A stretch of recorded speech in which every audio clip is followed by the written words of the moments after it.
On se retrouve dans une nouvelle vidéo, c'est pour vous montrer comment utiliser le rapporteur. Pour cela, vous aurez besoin d'un crayon bien taillé ou bien d'un porte-mine. Bien sûr, une feuille blanche, la base, ce sera comme ça dans toutes les vidéos je pense. Bien sûr, d'une surface plane, donc un bureau et pas sur un cahier parce que ça va pas du tout. Dans cette vidéo, avec ce rapporteur, qui est, je rappelle, un programme de 6e, nous allons apprendre à mesurer des angles, tracer des angles et faire la différence entre obtus, aigu et droit. Voilà, donc j'espère que cette vidéo vous plaira. Bisous! Là, je reviens sur ma surface plane avec mon rapporteur. Donc c'est très simple. Je vais prendre le centre de mon rapporteur qui est 90 et le placer sur le sommet de l'angle. Je vais ensuite placer le 0 sur la demi-droite, donc l'une des demi-droites. Vous pouvez aussi placer ici, ça va être la même chose, hein. Et encore une fois, faites très attention à ne pas mélanger les deux graduations. Donc je vais calculer, et là c'est tout simple, je n'ai plus qu'à regarder. Mon angle quelconque que j'ai construit mesure tout simplement 25 degrés. Donc je peux le marquer 25 degrés. Et voilà, 25 degrés. Et je pense que vous le savez, hein. Je pense que vous le savez, mais je veux dire, entre 0 et 90, c'est un angle aigu. Donc 25 degrés est un angle aigu. Alors, je vais maintenant vous faire un angle obtus. Vous allez voir, c'est très important de mesurer parce que sinon on s'y perd. Donc voilà, mon angle obtus se situe juste ici. Je prends mon rapporteur. Comme la dernière fois, je vais placer mon centre juste sur mon centre de rapporteur sur le sommet de l'angle. Donc voilà, c'est de la précision parce qu'en maths, c'est très important la précision. Et voilà, comme vous voyez, j'ai regardé juste en haut. Donc là, je me suis trompée de graduation plutôt. Alors, 114. Donc, 114 degrés. 114 degrés, juste ici.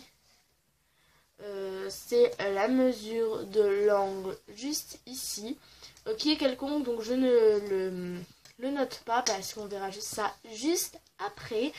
Donc voilà, et entre 90 degrés, 1 jusqu'à 360, c'est un... Non, pardon, n'importe quoi.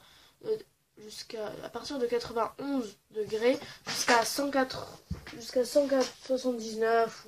Enfin voilà, là c'est un angle plat si on le... Ça c'est un angle plat si on le dessine. Mais je veux dire, vous comprenez bien. Hein.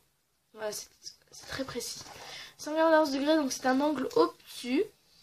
Tout simplement.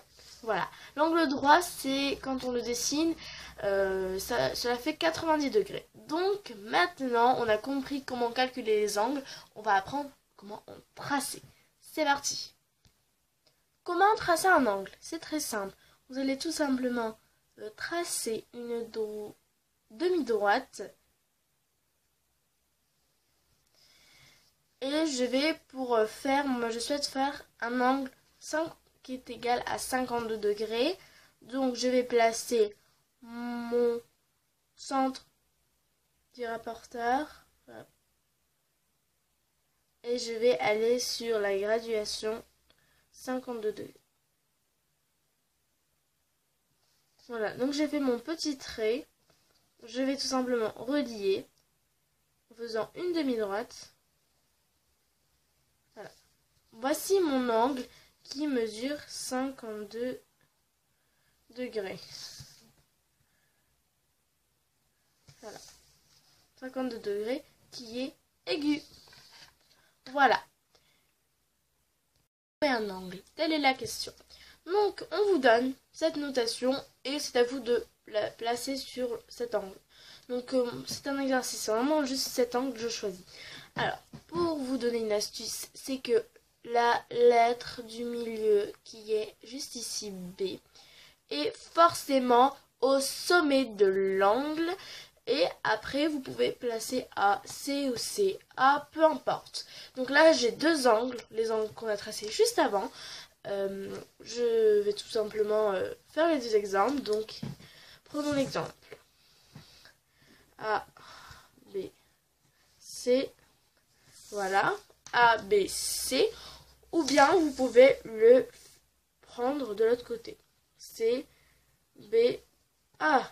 Vous voyez, ça a toujours le même sens parce qu'on peut toujours le lire A, B, C ou A, B, C et B, il est toujours là, il change pas. Donc ça, c'est plutôt bien. Donc vraiment, la lettre du milieu, vous vous dites, il est forcément au sommet de l'angle. Et le petit chapeau, c'est pour dire que c'est un angle parce qu'on peut mélanger avec les segments. Par exemple, les segments, c'est des crochets, les droites, c'est des parenthèses.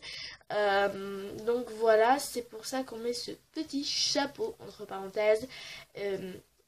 Donc voilà. Donc si vous ne mettez pas ça, on peut forcément vous compter flou dans un DS parce que ça, on peut vite mélanger et donc elles peuvent croire que vous parlez d'un triangle ou autre chose. Donc n'oubliez pas ce petit signe, c'est comme pour le segment et les droites, hein. C'est vraiment important. Bref, j'espère que cette petite vidéo sur le rapporteur vous aura plu. Je vous mets en barre d'infos des sites pour s'entraîner qui sont, ma foi, très intéressants.